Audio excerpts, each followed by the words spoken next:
Ignorance is the biggest threat to any democracy.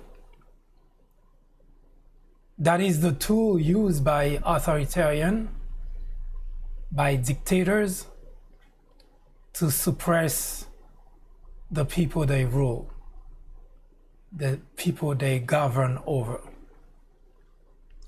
George Santayana said that those who cannot remember the past will be forced to relive it.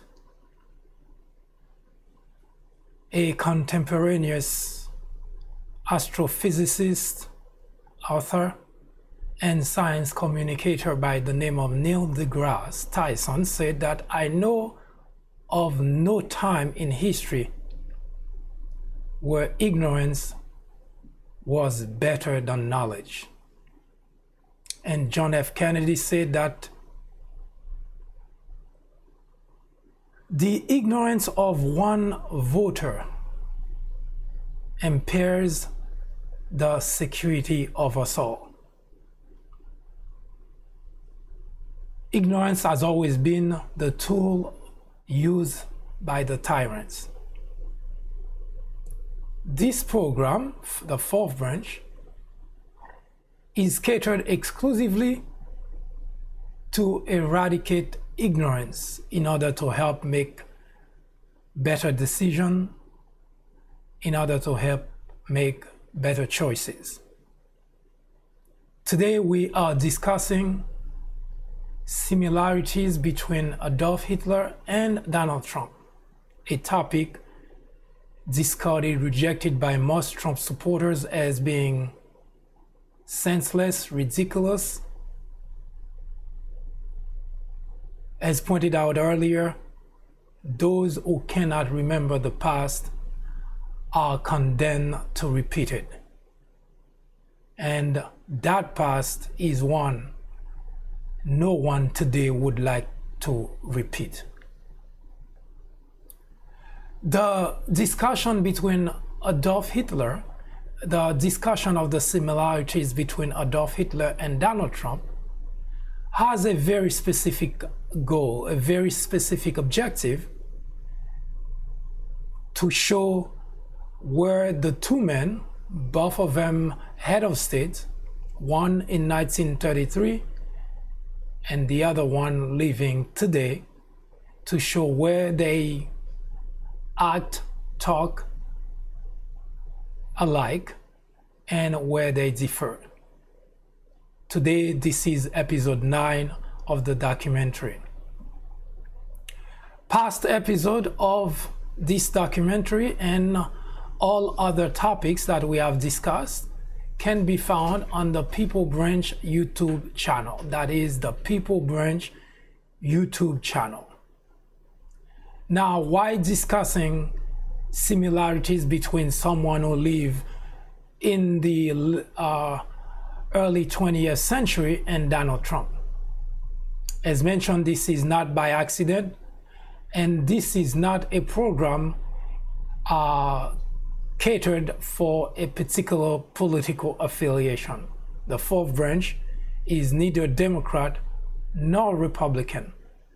The primary objective of the fourth branch is to work towards a more perfect union. And the biggest obstacle to achieve such is ignorance.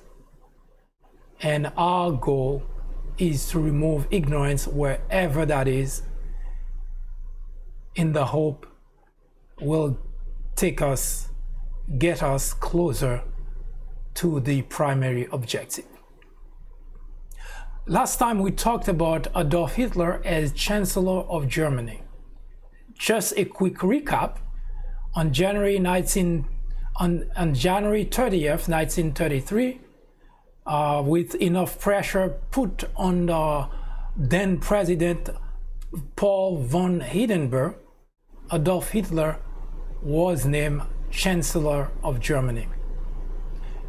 Now, I want to make a quick reminder, and that is pretty much the very purpose of discussing this topic, is to bring out the point that dictatorship doesn't happen in the void, and dictatorship is not something that just happened overnight, because most people, especially comments from Trump supporters, seems to suggest or seem to think, or most of them seem to think, that Adolf Hitler was a dictator. Adolf Hitler killed millions of Jews, and there is no way whatsoever that the comparison between Adolf Hitler and Donald Trump is warranted. Now, the point I will try to make, and I already did in past episode of this documentary, is to show that everything that happened before Adolf Hitler became a monster happened within the boundaries of the law, within the boundaries of the Constitution of the Weimar Republic, which was what Germany was called then. So I want to remove the idea that Adolf Hitler was a dictator, as if it started that way. Adolf Hitler didn't take hold of power in Germany the way that most people seem to think. He was appointed Chancellor of Germany, and everything that happened after that, he abode by the letters of the Constitution of the Weimar Republic. Now, after Adolf Hitler was appointed the Chancellor of Germany, somehow he managed to convince the president, von Hindenburg, that because of what transpired with the way that Germany became a republic, it probably was a good time to dissolve the parliamentaries and bring election to for the people to elect new members of the Reichstag. And remember, I mentioned that the Reichstag is equivalent of Congress here in the United States. Now, Paul von Hindenburg went along with the idea, and the parliamentary election was set for March 5th, 1933. But in February 27, 1933, that's just 1 month after Adolf Hitler was appointed Chancellor of Germany, a fire, the Reichstag building was set on fire. Now, the Reichstag building is, of course, equivalent to what we have here in the United States for the Congress, where the House, where both the Congress and the Senate gather to discuss affairs of the government. So the Reichstag was set on fire. Now, I mentioned last time that up to today, history never get any answer as to who or what set the building, the Reichstag building, on fire. Now, it is easy to speculate that, or it is rather logical to speculate that the Nazi members were behind that. And the reason to speculate that is because, number one, there was supposed to be an election held on March 5th, 1933, and on February 27, 1933, the building was set on fire. Now, Adolf Hitler took the opportunity to accuse members of the Reichstag, especially members who did not approve of the way that he tried to run the government. So Adolf Hitler, without any proof whatsoever, accused members of the Reichstag of being responsible for the building that was set on fire. Now, I also pointed out that there was something eerily similar to what Donald Trump is doing right here in the United States of America. That without any proof whatsoever, he makes statement. Without any proof, he accused anyone or everyone who doesn't support him, who doesn't praise him, who doesn't agree with him. So when it comes to this type of approach, both men, both Adolf Hitler and Donald Trump, resort to the same way to deal with people they do not agree with. So far, it's just human interaction. But up to this point, both Adolf Hitler and Donald Trump have thus far, despite their outrageous rhetoric, they have to abide by the rule of law. But outrageous statement, lies, and outrageous behavior, those things do have lasting impact on people, on supporters, on opponents, because it divides those two sides even more when there could have been ways for them to come together and find common ground to run the government. But Adolf Hitler, just like Donald Trump here in the United States, they have no such objective in mind. They're more interested in consolidating their group, consolidating their side against the other side or against anyone whatsoever who doesn't want to go along with their agenda. So when the Reichstag building was set on fire, not only Adolf Hitler, as Chancellor of Germany, accused members of the Reichstag, just like here in the United States, Donald Trump accused members of Congress, member of the Senate, those who do not go along with him. Then he accused them publicly. He accused them of very outrageous things, including accusing members of the Democrat Party of not loving the country. So in a sense, both men work very aggressively to destroy the country from within. Now, after the Reichstag building was set on fire, Adolf Hitler went to the president, von Hindenburg, and made a proposition. Now, history doesn't report whether there was also the Prussian police who suggested to the president to have some kind of decree passed in an article under Article 48 to provide a way for the police to deal with that situation and for the government to be able to deal with the situation so that they can prevent further such damages from happening. Now, if you think about it logically, a building that was set on fire, it's not a good thing, but that's not the end of the world either. Nobody was killed, nobody was hurt, and yet for reason beyond logic, beyond understanding, he was, Adolf Hitler, going to the president and asking the president to sign a decree so that they can control what the people were doing. Now, let me read for you the severity of a decree that was passed at that time for a building that was set on fire.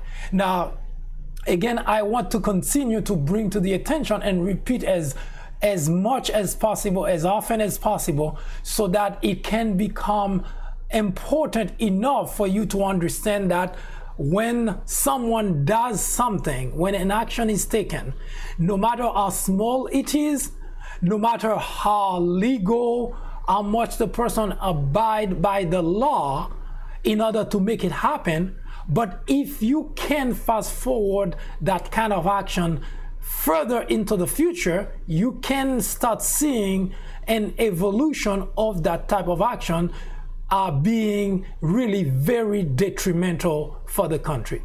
Now, the decree that was passed after the Reichstag building was set on fire, and remember, and I cannot say that often enough, that it was just a building that was set on fire. And today, after 8 decades, which means Germany had 8 decades to find out how in the world that building was set on fire, they still could not for sure come with a solution or with a determination. And yet, 8 decades ago, Adolf Hitler, Chancellor of Germany, accused member of the Reichstag of setting the building on fire. That was unprecedented. Why? Because the Chancellor of Germany pretty much runs the country. The president actually has a certain power that I mentioned last time, power that one of such is the president can remove the chancellor for reason or no reason, can remove the chancellor. Beyond that, the president doesn't really play any role in running the government in Germany. According to the Constitution of Germany, that's the way it is. That's why today we know very much of Angela Merkel, who is the Chancellor of Germany, but we very rarely hear of von Steinmeier, who is the president. And that's the way it was then, and that's the way the Constitution of Germany is set. So here was Adolf Hitler, the person who runs the country, accusing members of the Reichstag of setting the building on fire without any proof whatsoever. Here is, right here, in modern time, in the United States, Donald Trump, the President of the United States, accusing members of the Democrat Party of not loving the country. See the pattern? Those things start there, because the very point of sowing doubt in the public's mind is because the person who is doing that has an agenda, and that agenda is not spelled out right off the bat, but gradually setting the pace to achieve what he has in mind. Now, here's what happened after the Reichstag building was set on fire. Adolf Hitler, with the support of the police, the Prussian police, who was pretty much the largest responsible for security in Germany, the chief of police also provided to the president his take on the whole thing, and his suggestion was for the president to sign a decree so the police can have enough power to go after people who do those kind of things. Now, that would be fair, that if people are setting building on fire, that the police can find them and arrest them. But the decree itself provided not just that. Now, here is what the decree said. Now, Germany, just like here in the United States, had a constitution that provided an array of protection for civil liberty, for freedom of speech, for freedom of moving about, and so on and so forth. But after that fire, Decree 48 was signed by then President von Hindenburg. And here is what the decree said. On the basis of Article 48, paragraph 2 of the Constitution of the German Reich, the following is ordered in defense against any act of violence. Article 114, 115, 117, 118, 123, 124 and 153 of the Constitution of the German Reich are suspended until further notice. It is therefore permissible to restrict the rights of personal freedom, freedom of expression, including freedom of the press, freedom to organize and assemble, the privacy of postal, telegraphic, and telephonic communication, warrants for house searches, orders for confiscation, as well as restriction on property are also permissible beyond the legal limits otherwise prescribed. Translation: from that point forward, the government can do anything without having to provide any explanation. You can be sleeping in your bedroom, they don't have to knock, they break down the door, walks in, search your place, and walk away if they don't find anything, if they don't find nothing, or arrest whoever they want to arrest without having to give any explanation to anybody. Now, all that, you can make statement about it, but all of that I just explained was done within the boundaries of the law, within the boundaries of the Constitution. Up to this point, Adolf Hitler, Chancellor of Germany, still has to answer to the president and still abiding by what was signed on the decree, Article 48. So no matter what you think of Adolf Hitler, no matter what you think of those actions, they were all legitimate within the constraint of the Constitution. Yes, it was bad. Yes, it went too far, but it was all permissible according to the changes made to the Constitution of Germany. So far, Adolf Hitler had done nothing outside the Constitution. Adolf Hitler was actually operating based on what the law allowed him to operate under. In fact, he did exactly what the Weimar Constitution asked. He went to the president and he asked the president to sign the decree. The president signed the decree. The president could have refused. There was nothing, absolutely nothing that Adolf Hitler could have done. The president could have refused. But the president signed the decree, and from that point forward, now the Reich cabinet, who happened to have been led by Adolf Hitler, had plenary power. They can do whatever they so wished. But that wasn't enough for Adolf Hitler. So February 28th, decree was signed. Now his cabinet has power to do whatever. But the president was still around, and Adolf Hitler still felt that it wasn't enough, because every time that his cabinet needed to have something done, they still would need to go to the president to have him sign whatever he had in mind. Now, granted, if you're looking at the decree, Article 48 that I just read for you, there would be no reason to ask for anything else, would they? Because that seems to have pretty much done everything possible. Freedom of expression, freedom of moving about, freedom of having no freedom was pretty much the government. You can say, in all fairness, from that point forward, even if you talk about a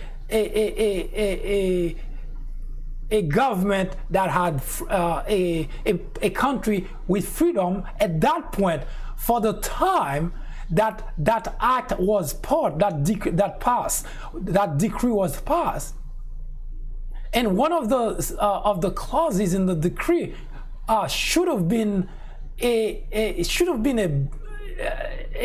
big flag for the president not to sign that decree, because it clearly said until further notice. There was no date set, which means it's like giving Donald Trump today power to do anything he wants until further notice, and that further notice would have to come in the form of a decree. Now imagine how much more difficult that would be, because until the new decree revoke Decree 48, the decree that was passed on February 28, 1933, Article 48 of the Constitution, until a new one was issued, that the government had power over every individual in Germany. Whether you were a member of the government or you were just a private citizen, it just didn't matter, because that article gave the Reich Cabinet full power over the country. But Adolf Hitler didn't feel that was enough, so on March, that's just less than a month later, he had the president sign the Enabling Act of 1933. Now, what does the Enabling Act does? Now, judging by the Article 48 of the Constitution that just remove civil liberties, freedom of expression, freedom of moving about, even the press could not print anything without the government censoring it. Now, what else is left? Well, the Enabling Act of 1933 now gives the Reich Cabinet the power to enact laws without having to go to any branch of the government, not to the Reichstag, not to the Reichsrat. Now, let me put it in context for you.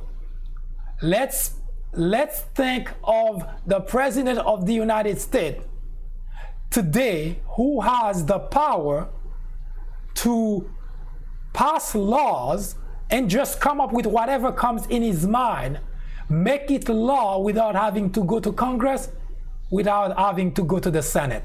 That's what the Enabling Act of 1933 was asking. So beyond having an amendment to the Constitution that pretty much stripped liberty, stripped freedom from everybody, including the press.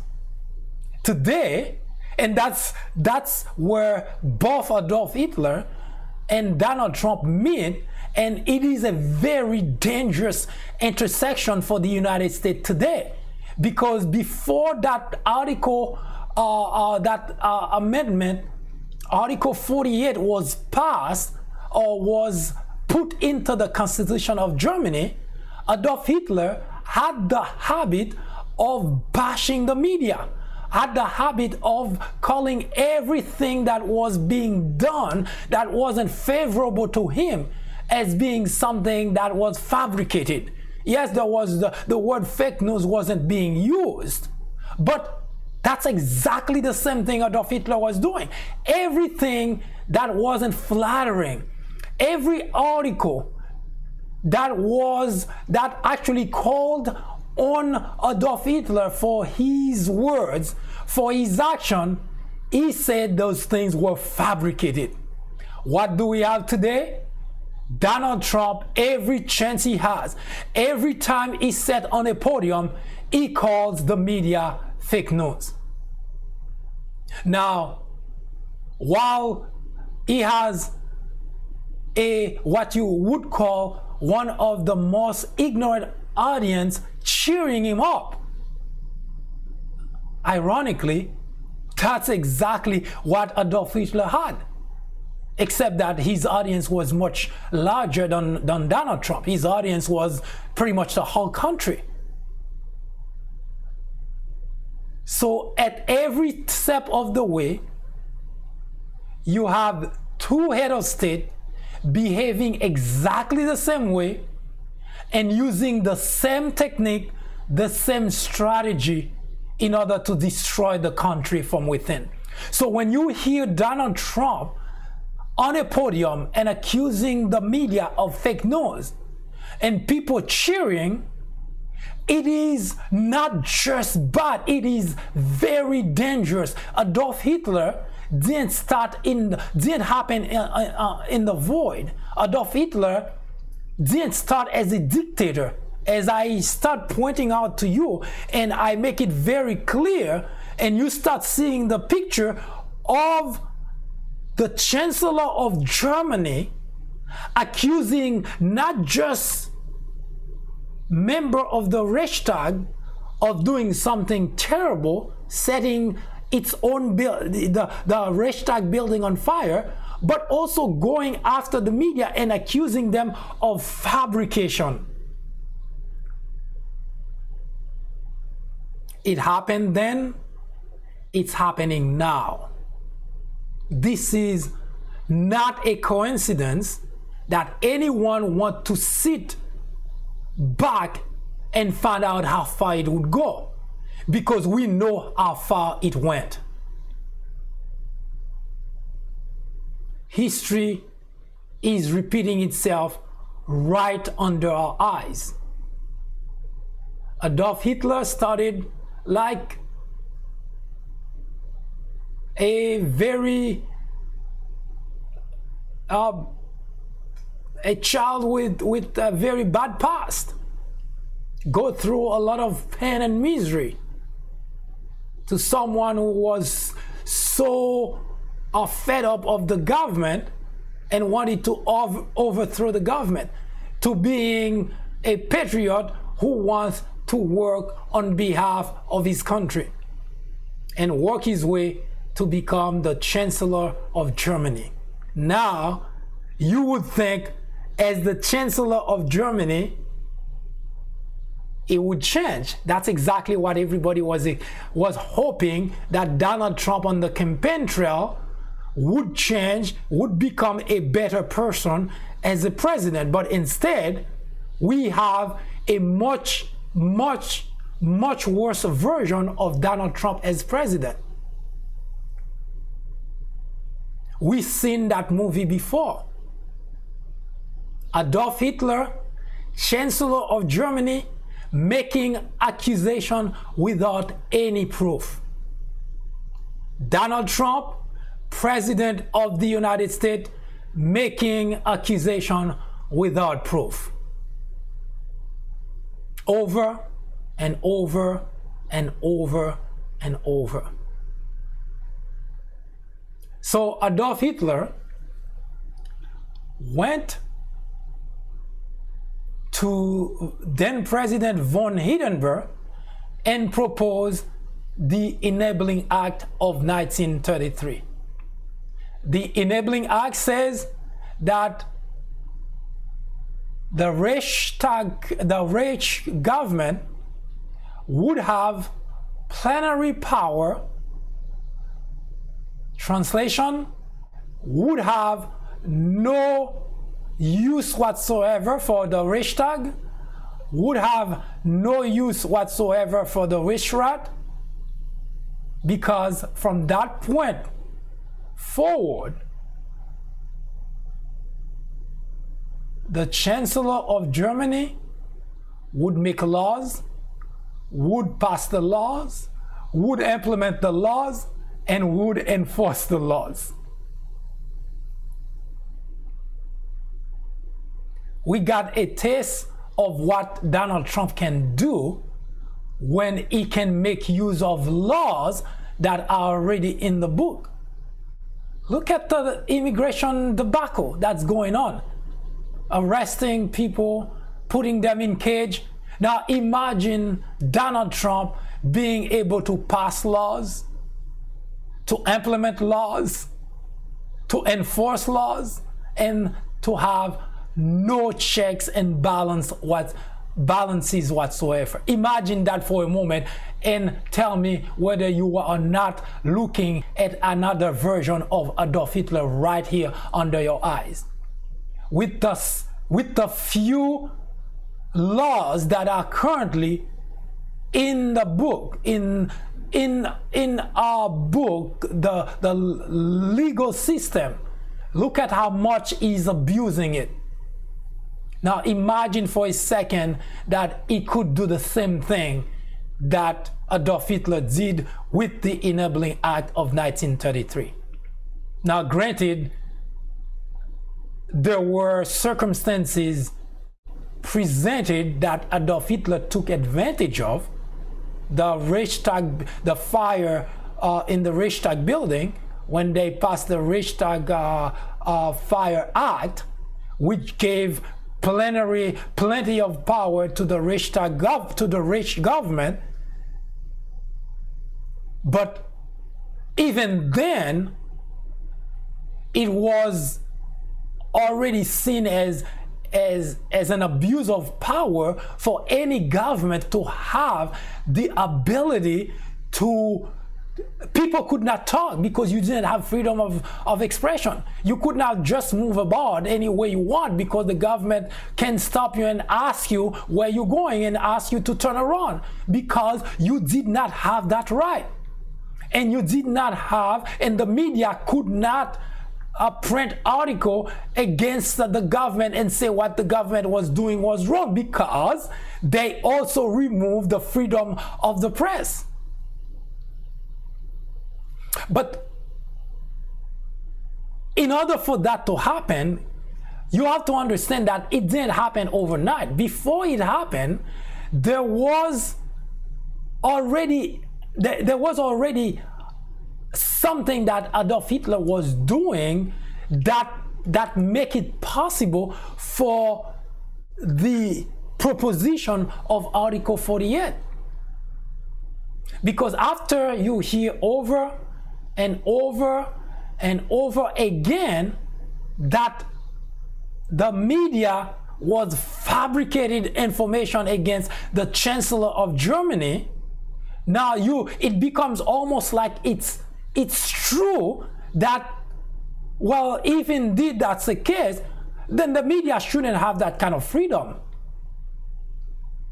So Adolf Hitler had, in case you think it's impossible for that to happen, after 9/11, there were a lot of things, although the Constitution of the United States was not modified, but the law was modified right here in the United States to give the government the power to intercept communication, give the power to stop people and arrest them and go and question them and decide later on whether that person was a terrorist or not. So those kind of things actually had happened right here in the United States, albeit temporarily, but they had happened. Now, the difference between Germany and United States, we so far have been blessed enough that the media hasn't been muzzled by the government. But even in Germany, it didn't happen overnight either, because the first approach, the first strategy of the Chancellor of Germany then was to keep accusing the media of fabricating information. Donald Trump, anyone, that's exactly what he was doing during the time that of campaigning for the office of the presidency, and that's what he continues to do as president of the United States. Keep accusing the media of fake news, fake information. The exact same thing that Adolf Hitler was doing. So when Trump supporters are arguing the case that we cannot compare Trump with Adolf Hitler, I know that it's because they do not have the understanding as to how Adolf Hitler became the way that he was, as if in their mind that Adolf Hitler was a dictator from the onset. He could have been a dictator by nature internally, but he had to work his way through the legal system in order for him to be able to act as a dictator. So he didn't just overthrow the government. He didn't just get rid of the stuff. He went through the legal system to gradually remove freedom of expression, freedom of moving about, freedom of the media, and he also used at the same time, he used his platform as the Chancellor of Germany to accuse the only source that could defend the country, that could defend the private citizen of government wrongdoing, of government overreach.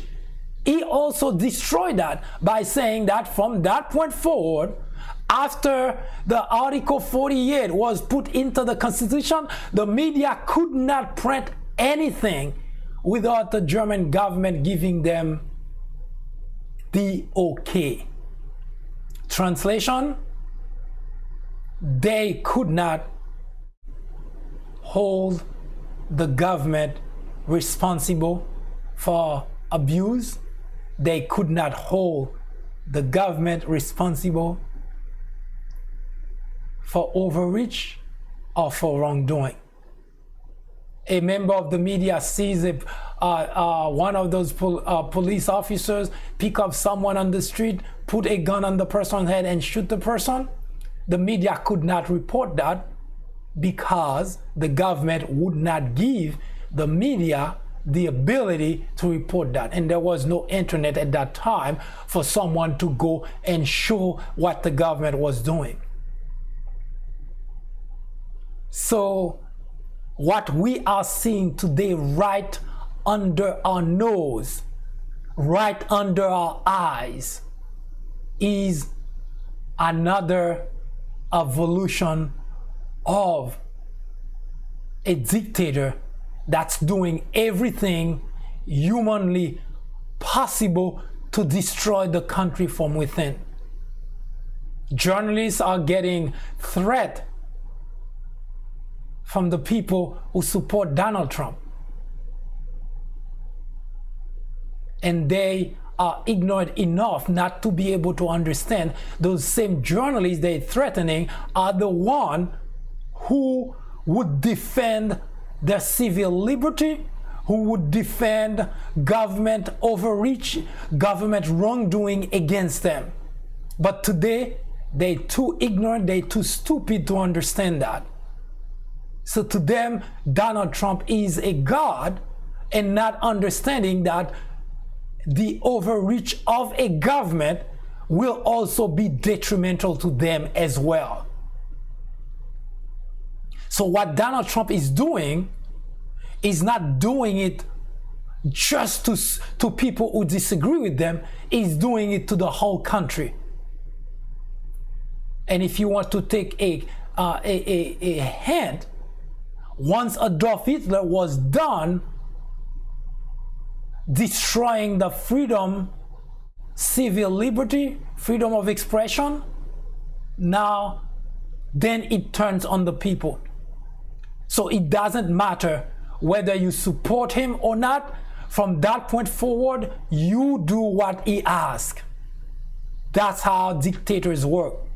So Adolf Hitler started just like you see Donald Trump started, as a legitimate head of state. But it doesn't stay that way.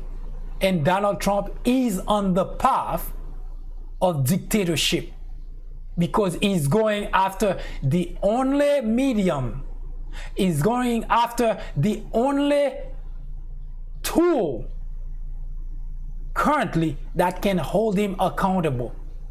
According to the Constitution of the United States, Congress was supposed to put a check on Donald Trump. But nobody needs to convince you that Congress, currently run by the Republican Party, is not doing that. So the only tool left to call the government wrongdoing, to expose the government wrongdoing, is the news media. And Donald Trump is going after the news media just like Adolf Hitler was doing in 1933.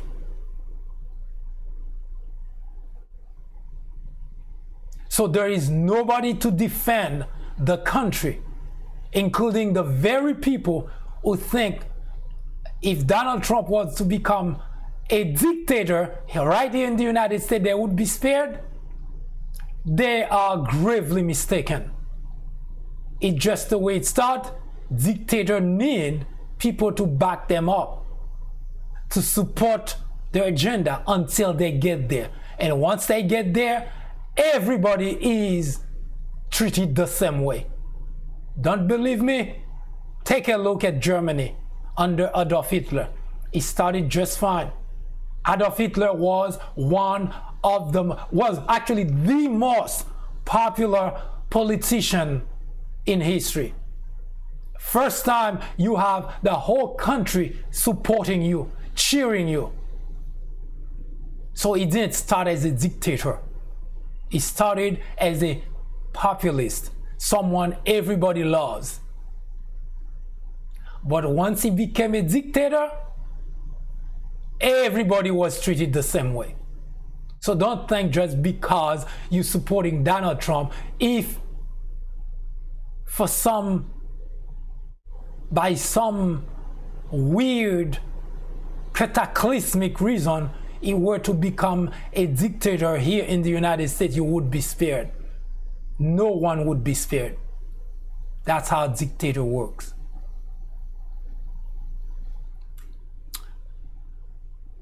So in 1933, the Enabling Act of 1933 was presented to Paul von Hindenburg, President of Germany, to sign.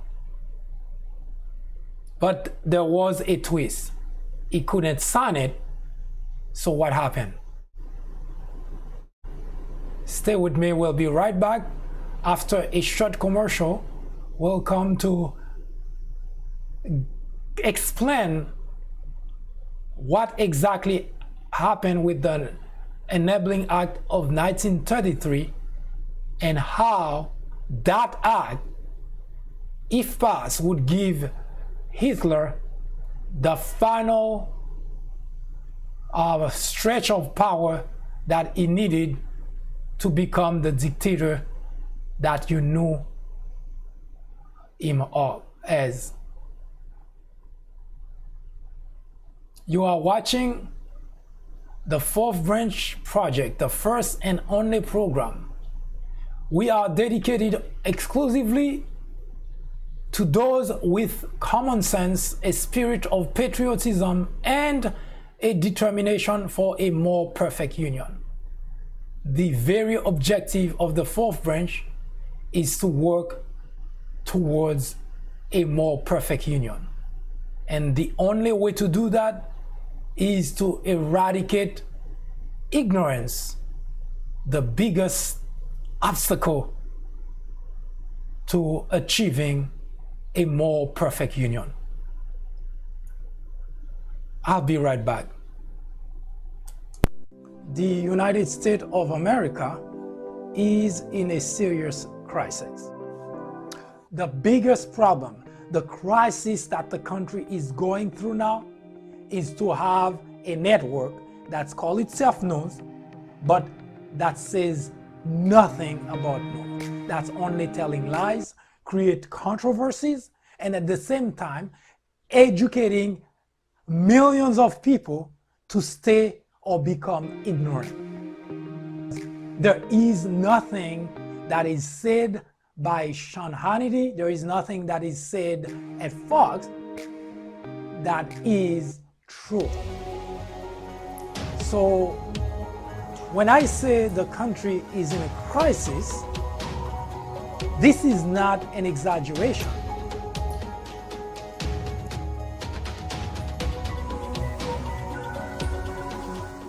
Don't go anywhere. It will be just a moment. Whoa! That is some group of people, thousands. So nice. Thank you very much. That's really nice. Thank you. It's great to be at Trump Tower. It's great to be in a wonderful city, New York.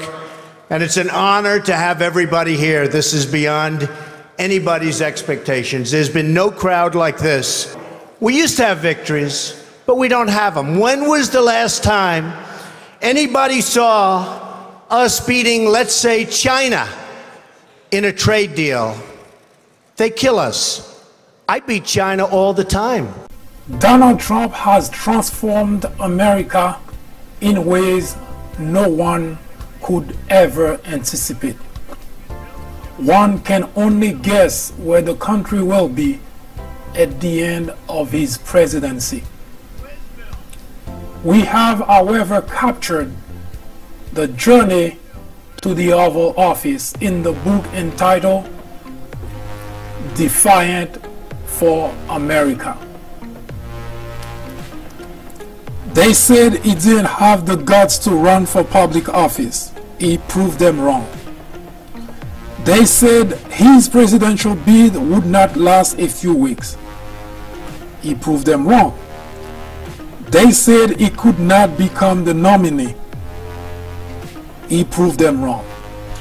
Get a copy of this book and follow Donald Trump in his journey to make America great again. Found at Amazon, Barnes & Noble, everywhere online. Get your own copy today.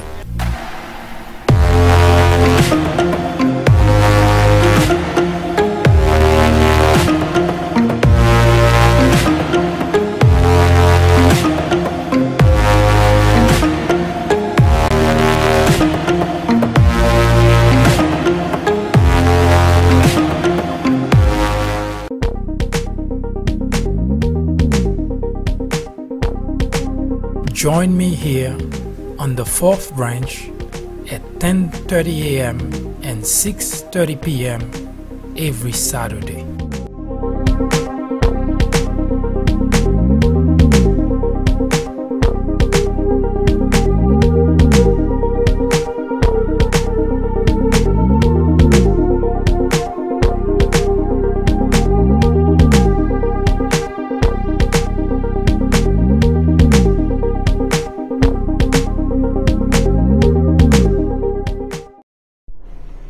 Hello again, I am MD and this is the 4th branch program, the first and only which is dedicated exclusively to those with common sense, a spirit of patriotism, and a dedication for a more perfect union. We are now discussing the similarities between Adolf Hitler, Chancellor of Germany in 1933, and Donald Trump, President of the United States. This program, we have it every Saturday at 10:30 a.m.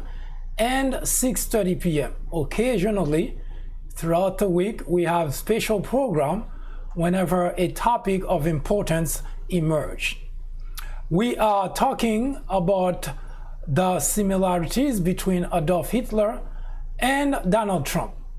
And we are at this point talking about the Enabling Act of 1933, which is the last piece of legislation that Adolf Hitler was trying to have passed and signed by then President Paul von Hindenburg in order to have power beyond reach.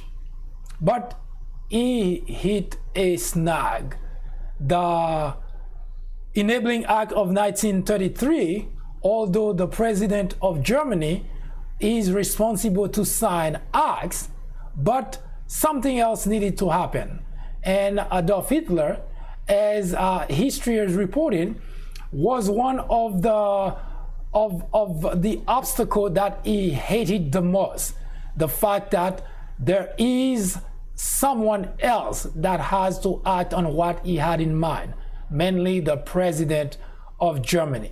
So the act, as I explained earlier, if you look at the changes that were made on with the decree, Article 48 to the Constitution, there would be no reason for another act. But Adolf Hitler wanted to have everything done to the point where nobody could come and question his power. So he want the Enabling Act of 1933 to pass and to have the president sign it. So stay with me for just a moment. We're going with just a short station identification, and we'll be right back to explain why that was that important for Hitler and what happened next. Hello everyone, I am MD, and this is the Fourth Branch Project, the first and only program which is dedicated exclusively to those with common sense, a spirit of patriotism, and a determination for a more perfect union. The Fourth Branch Project seeks to emphasize country over party. Its primary objective is to restore interest in civic duty and involvement in social, political issues, discussion, debate, which might impact lives in this generation and quite possibly in future ones. Put differently, the Fourth Branch Project is a journey towards restoring America's greatness, where patriotism is the foundation of every decision, every policy, every word, every action. Said differently, it is a journey to save democracy in America. Stay with us. We will be right back. Here's what sounds a little bit out of place with the Enabling Act of 1933. First, when Adolf Hitler tried to have the president of Germany sign the act, the funny thing is the way that it works is pretty much similar to here in the United States, that Congress would debate whatever piece of legislation and would pass it, and then the next step is to have the Senate vote on it, and if it's passed the Senate, then it would go to the president. But somehow Adolf Hitler thought that he could have just bypassed both the Reichstag and the Reichsrat and to have the president just sign on it. But the president, while it is a little bit it's not within the knowledge of history as to whether Paul von Hindenburg was forced into signing the decree, the changes that were made to the Constitution in Article 48, because, of course, just a few people would know that's the case. Remember that Paul von Hindenburg was bedridden. He was a very old man, was pretty much not on the political scene because of his age, of course, because he didn't enjoy good health. Now, we also know that Paul von Hindenburg was a very smart general in the armed forces who at first refused to appoint Hitler as Chancellor of Germany. So that's why I'm a little bit suspicious that he did sign the decree voluntarily because judging by the type of person that he was, he would not have wanted really to give that kind of power to anyone. But nevertheless, it was signed. But when it comes to the Enabling Act of 1933, what needed to happen was that the Reichstag has to vote on it, and then the Reichsrat has to vote on it. So Paul saw an opportunity to send Adolf Hitler on a wild goose chase, because he made the miscalculation that maybe, just maybe, the Reichstag was not going to give him that kind of power. And if the Reichstag was too, maybe the Reichsrat would have stopped it. So this act would never come on his desk.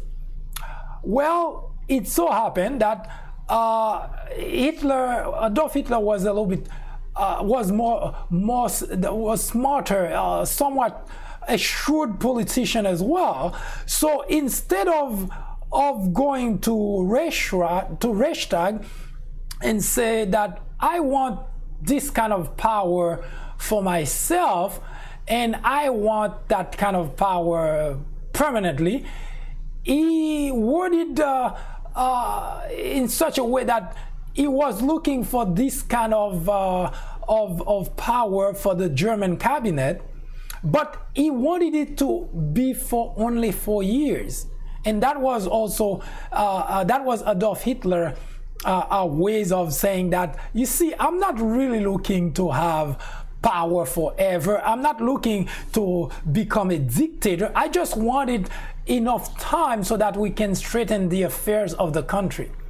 Remember, they said that the country had a problem because the Reichstag building was set on fire. We don't know if it weren't the communists. We don't know if it weren't subversion. So the government has to have the tool to fight against this type of situation. So, people, Adolf Hitler talking to the members of the Reichstag, it's necessary, it's important.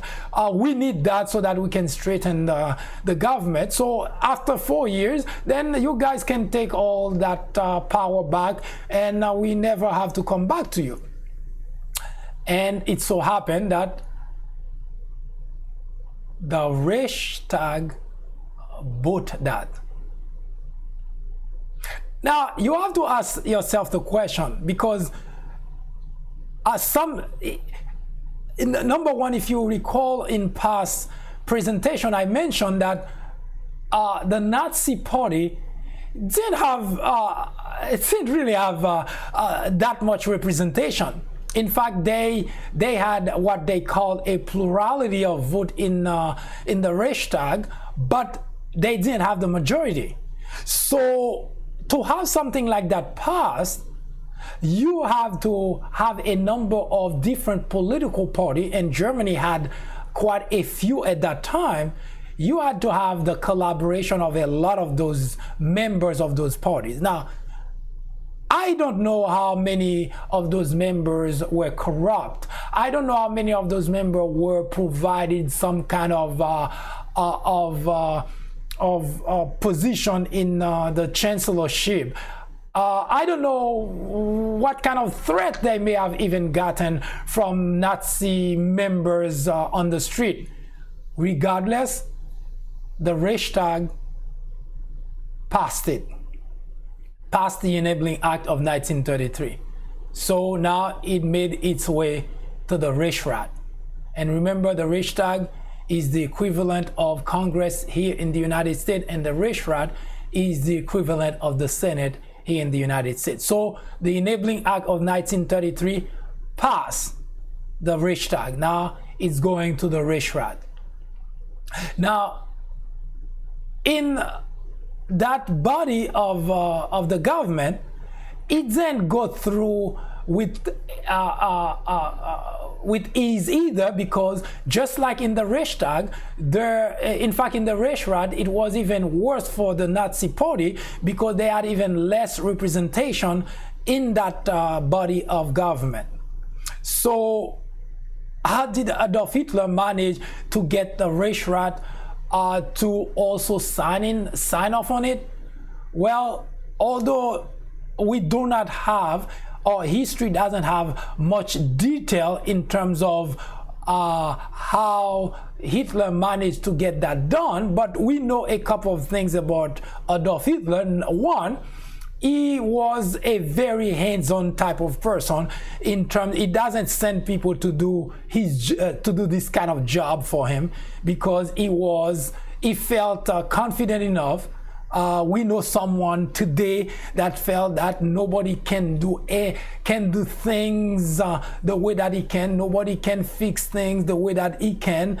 Nobody is able to do anything to solve any problem the way that he can. We know somebody like that, don't we? Donald Trump, of course. So Adolf Hitler was this type of person too. He felt that he was better at convincing people as to what he has in mind than sending someone to do the job for him. Remember, as Chancellor of Germany, he could have had people of his cabinet going and do the job for him, but he wanted to be the person to do it. Now, on top of that, Adolf Hitler was also a very charismatic person. So he always managed to woo the crowd. And we see somewhat something similar to that with Donald Trump, with his supporters, because it seems that no matter what stupidity he say, no matter what stupidity he puts out there, but the way he goes about doing it gets the crowd to cheer him for any of such stupidity.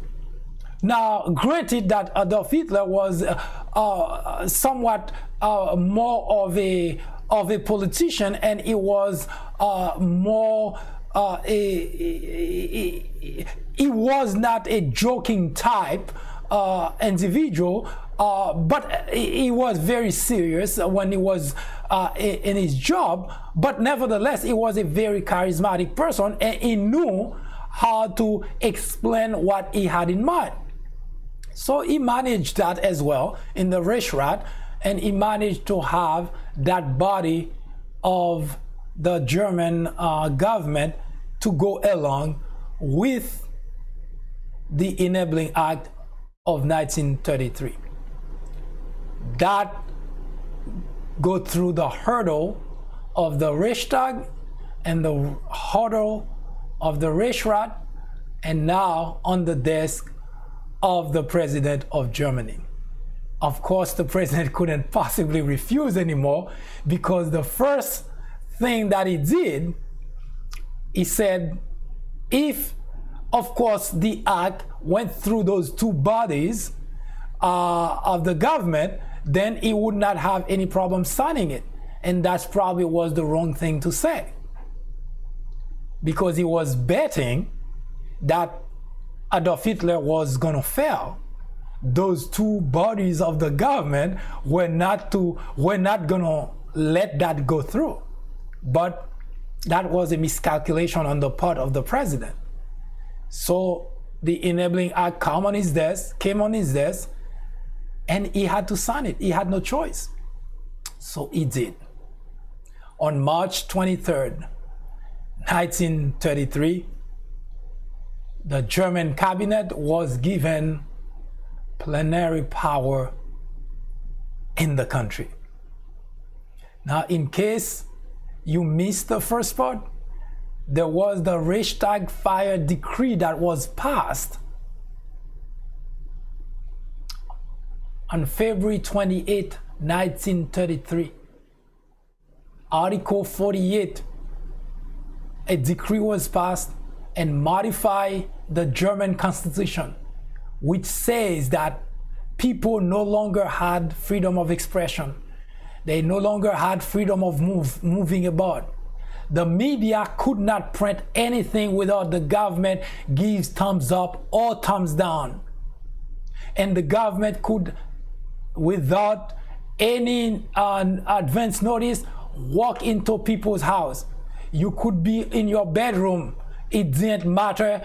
Any agent of the government could just walk in, look, walk out, and nobody could tell them they couldn't do it.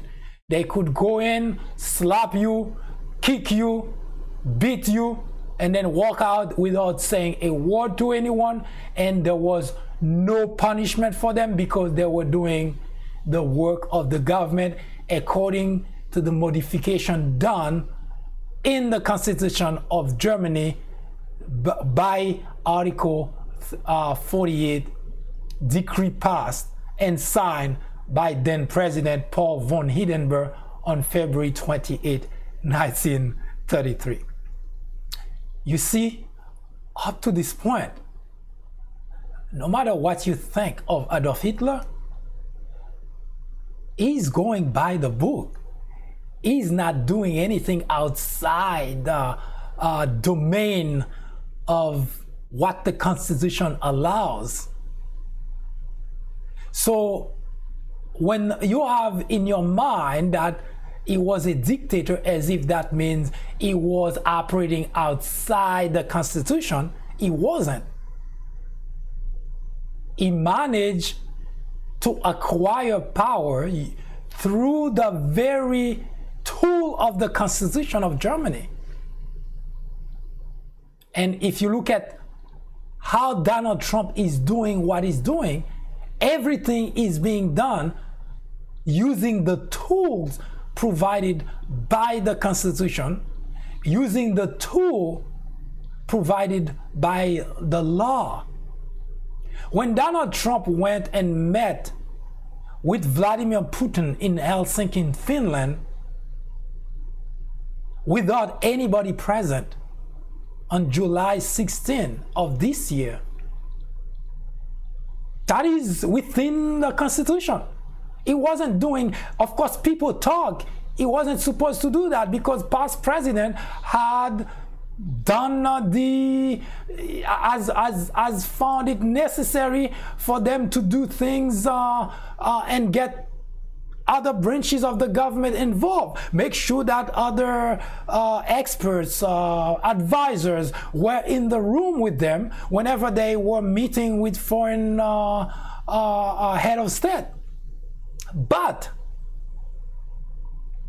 Donald Trump didn't do anything outside the Constitution. Is it good? Of course not. While it is within the Constitution of the country, but doing it is a step towards doing something worse, something much, much worse. So that's the way dictatorship works. That's the way authoritarian act. Adolf Hitler started that way. He didn't do anything outside the Constitution of Germany.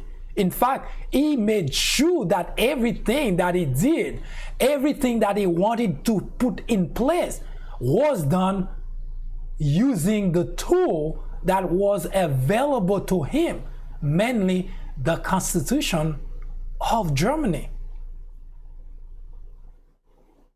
So don't get it wrong in your head, thinking just because later on he was acting as a monster, that means he started that way. Of course, he could have had all that in mind, but that's irrelevant, because unless you could read his mind, you would have said that Adolf Hitler was doing exactly the same thing the previous chancellor was doing the affairs, taking care of the affairs of the German government. The previous chancellor, Franz von Papen, was doing the job of what Adolf Hitler later did without him becoming a dictator. So we could not possibly accuse Adolf Hitler of being a dictator by being a chancellor of Germany. Today, while we can see all the signs of Donald Trump being and acting as a dictator, but nobody can accuse him today of being a dictator because he's not there yet. But everything that comes out of his mouth, every action that he takes is a step towards that, because we had that book already written for us and we've seen it. And that's the same path that Donald Trump is taking. So yes, we're not there at the point where Donald Trump is can be accused of killing 6 million anything. We're not there. Hopefully never. But every step of the way, we're seeing the image, the reflection of Adolf Hitler in Donald Trump. And the most dangerous thing that Donald Trump is doing today, the very dangerous thing he's doing, is by trying to delegitimize what the media writes about.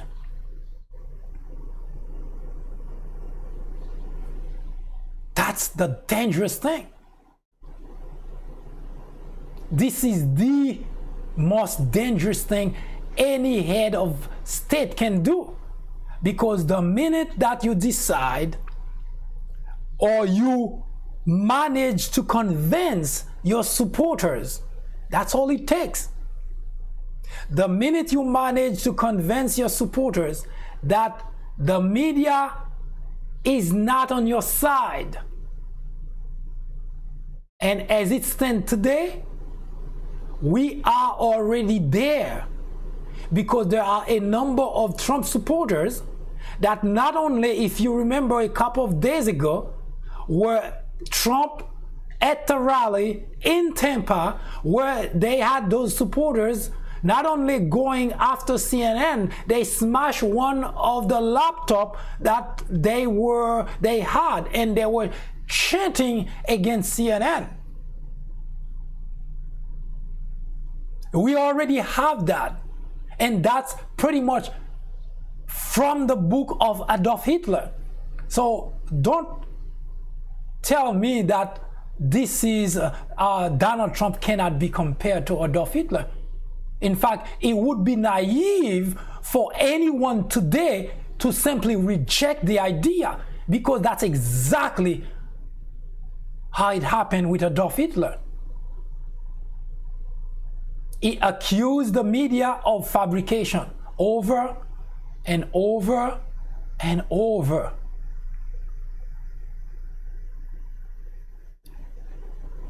You know, Adolf Hitler most frequently used statement: if you tell a big enough lie and you tell it frequently enough, it will be believed.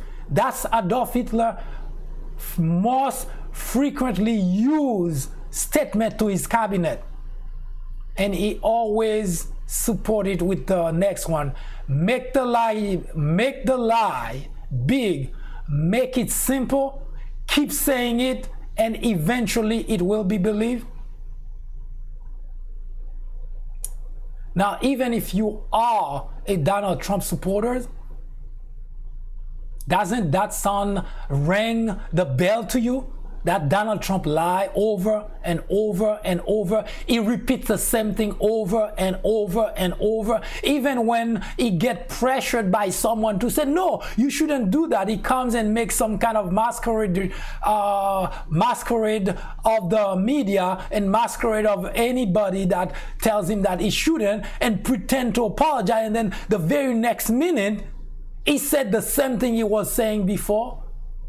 So Donald Trump is actually the image, the reflection of Adolf Hitler when it comes to those kind of things.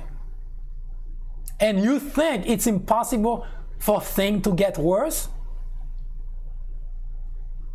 Make the lie big, make it simple, keep saying it, and eventually it will be believed. Not only Donald Trump himself is doing that, but he has a press secretary that every single day on the podium lies some more. So it's almost like they take a vow to never tell the truth. And yet they have a gullible audience, a gullible following that simply takes whatever they say as the Bible truth. That is dangerous for the United States of America. This is not a Democrat problem. It is the problem for the United States of America. There is only one boat called the United States of America, and there are a number of people on that boat that's doing everything possible to sink that boat.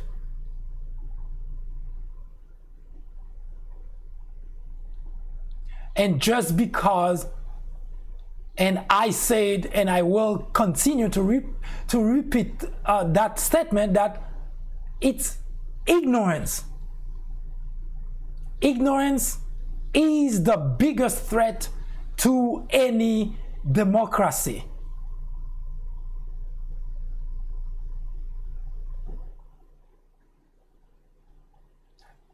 Unfortunately, some of the Trump supporters seems to embrace the idea, or even accepting the idea of being ignorant, as if this is a badge to wear. Now, I could have just shrugged it off, because if someone else is ignorant, then that's their problem with their family. But unfortunately, the ignorance of any individual in any society is neither personal nor private. Because when you are someone who is ignorant, that person is a danger to the democracy we all enjoy. Is a grave danger to society, because it places a burden on society. So we cannot ignore, no pun intended, the ignorance of other people. So the very fact that it seems to them, to the Trump supporters, that Trump is not Adolf Hitler, is because lack of knowledge, ignorance. But what makes the situation even worse is when you have conversation with someone who's trying to put in display his or her credential as someone who has gone to college, has a master's degree or PhD, so obviously they cannot be ignorant, can they? And that's the most dangerous element in society. I call individuals who cannot reason, who cannot have a logical conversation, as an ignorant with a college degree. Because just because someone have a college degree but cannot see that the person that you are cheering is actually destroying the country or the foundation of the country, then what good is that knowledge? By all account, by any analysis, Donald Trump campaign against the media is detrimental to the country. Because no matter what Donald Trump says, the media is doing the job that media supposed to do.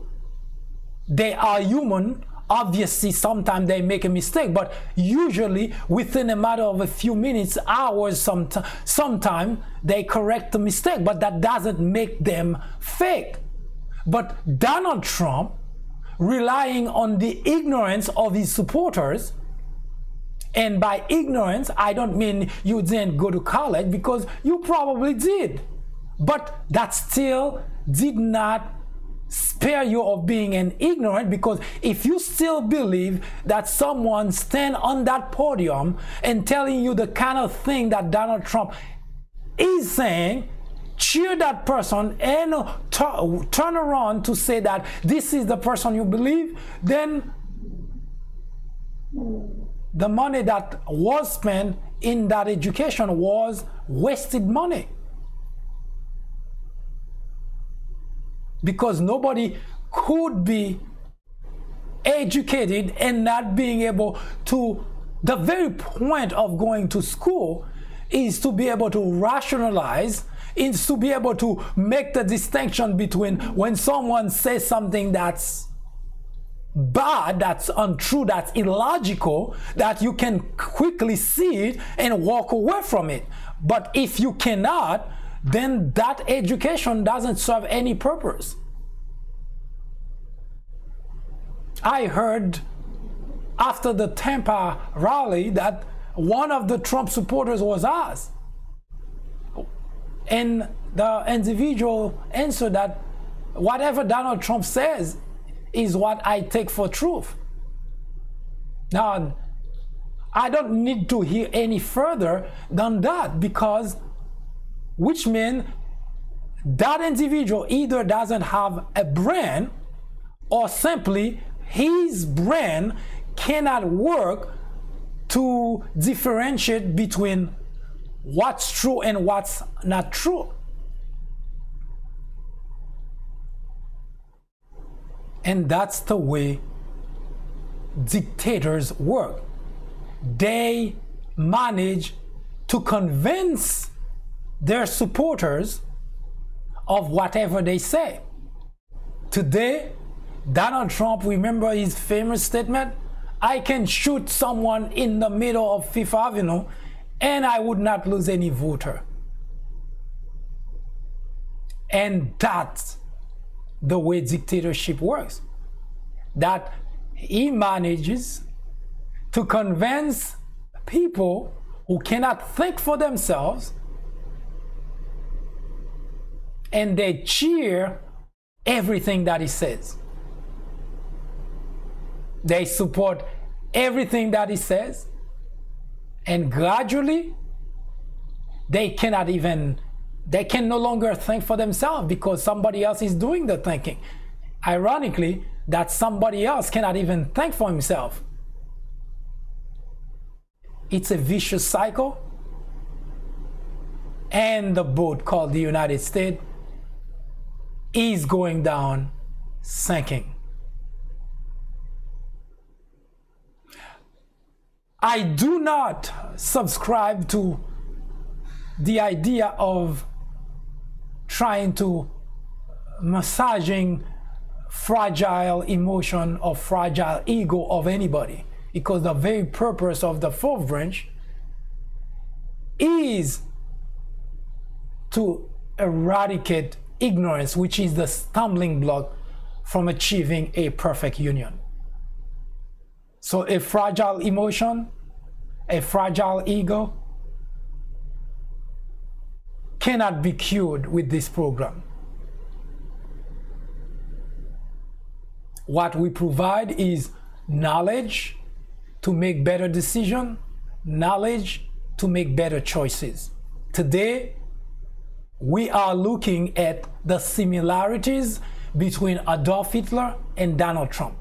And one of the most dangerous things both have done, and we know where it leads,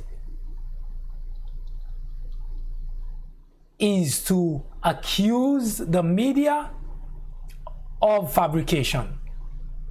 Walter Cronkite, you may not know who that is, you may recognize the name, you may have heard of it, but Walter Cronkite was and still remains the most revered journalist in the history of the United States.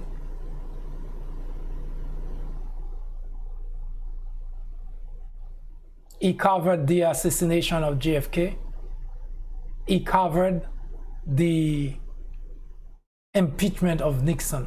And he said that journalism is what's needed to make democracy work.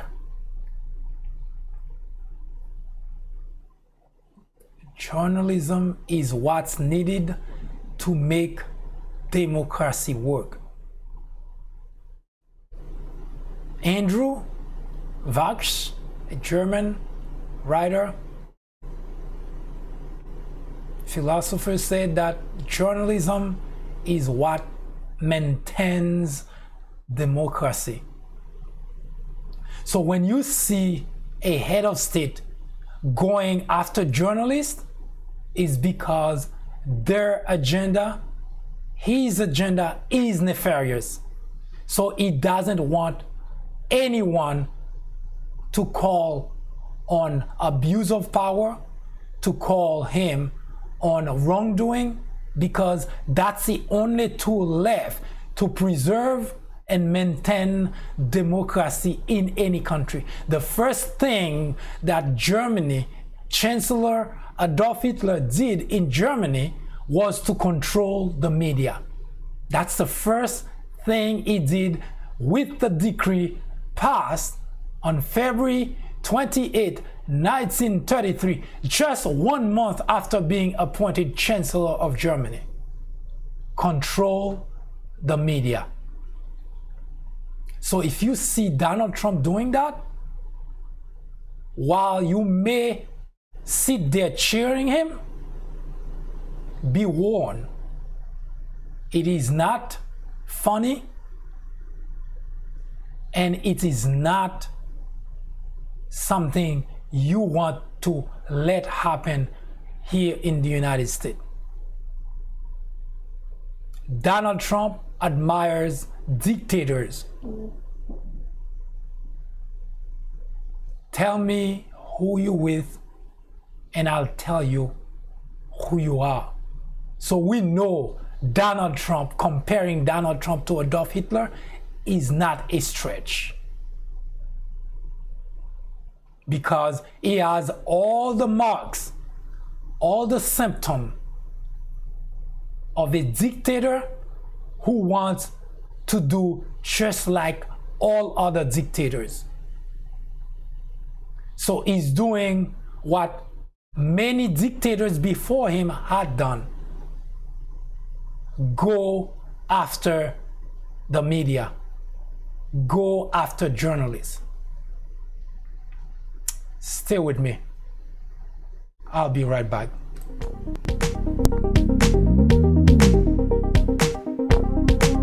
Join me here on the 4th branch at 10:30 a.m. and 6:30 p.m. every Saturday.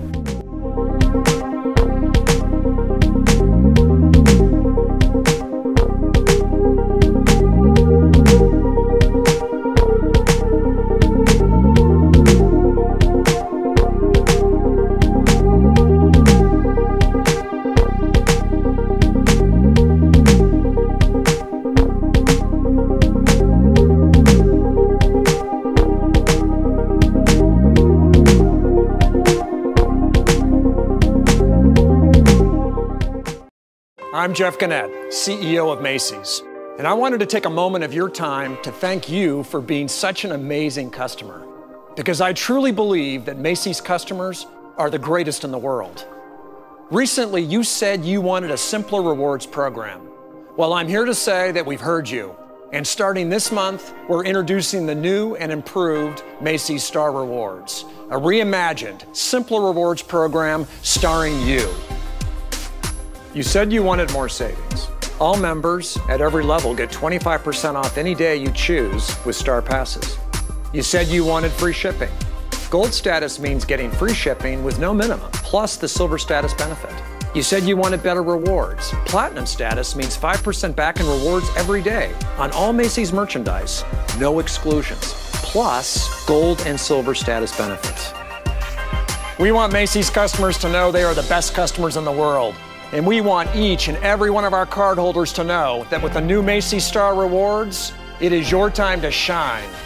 Meet the new Macy's Star Rewards, exclusive to cardholders. Discover your status today at Macys.com/Star Rewards. Wayfair, let me show you how I do my thing. Check it. Wayfair my this, Wayfair my that. Wayfair my this, Wayfair my that. Wayfair my this, Wayfair my that.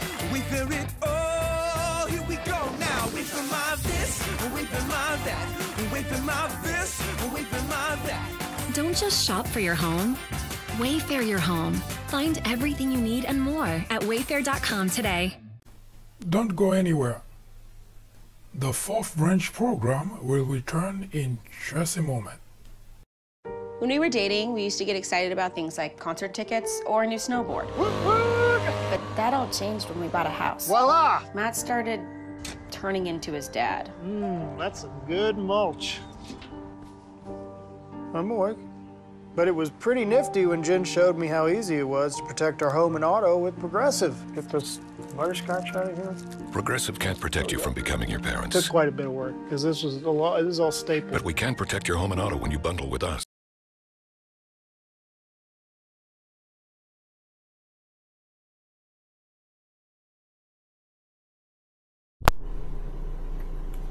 This program is every Saturday at 6:30 a.m., at 10:30 a.m., and 6:30 p.m.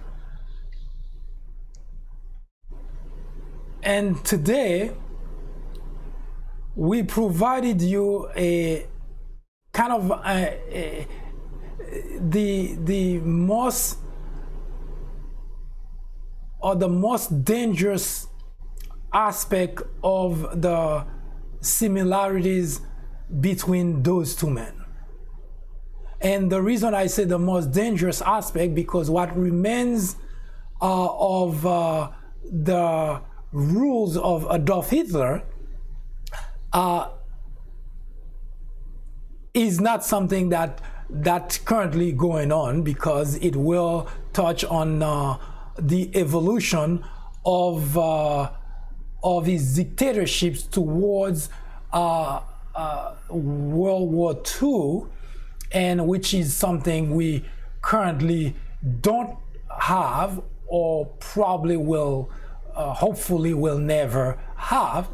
But we will provide in the next episode kind of a conclusion towards getting to that point, and touch very slightly on what we're seeing right now in the United States with Donald Trump, and see whether that could evolve towards that end as well. But as of now, it looks like the most dangerous aspect of those two men lies on the fact that they both go after people who do not support them, people who do not praise them, and they both go after journalists in order to prevent or to have their supporters look or consider journalists as enemies. Adolf Hitler did that in 1933, up to the point where there was no such thing as journalism in Germany. And now Donald Trump is doing it right here in the United States of America, where he's saying that everything that the media is saying, the media writes about, if it's not flattering, then it's fake. And the sad part is that the people who actually support him, the people who are his fan base, tend to think that what Donald Trump says is true, and that is very dangerous for our society.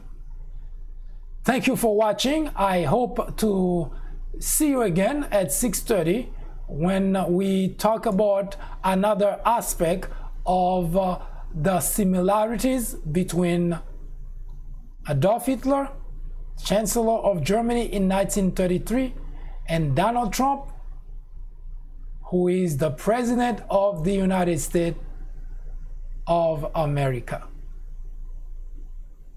I hope you have a great weekend.